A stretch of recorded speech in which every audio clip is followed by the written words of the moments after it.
Ovarian cyst हे नेहमी harmless नसतात. काही सिस्ट कॅन्सरस पण असू शकतात. कसं ओळखायचं हे बघूया. सगळ्यात पहिलं, जर आपल्याला ओव्हेरियन सिस्ट 40 वर्षाच्या नंतर होतंय किंवा आपल्या जे सिस्ट आहे त्याची साईज 6 सेंटीमीटरच्या वर आहे, तर यांच्यामध्ये कॅन्सरचा संशय आहे तो वाढून जातो. दुसरं, सोनोग्राफी फीचर्स.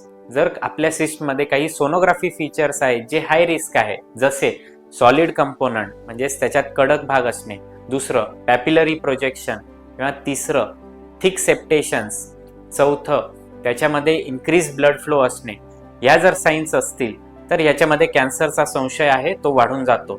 तिसरं जे आहे ते आहे तुमचे सिम्पटम्स. जर तुम्हाला 3 किंवा 4 आठवड्यापेक्षा हे सिम्पटम्स असं आहेत, जसं पोट फुगलेलं वाटणे, भूक न लागणे, वजन कमी होणे किंवा ब्लिडिंग होणे अनियंत्रितपणे, तर ह्या सगळ्या सिम्पटम्स ओव्हेरियन कॅन्सरच्या असू शकतात.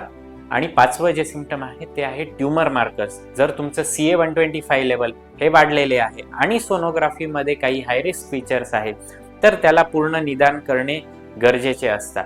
लक्षात ठेवा, सगळे जे ओव्हेरियन सिस्ट असतात ते कॅन्सरस नसतात.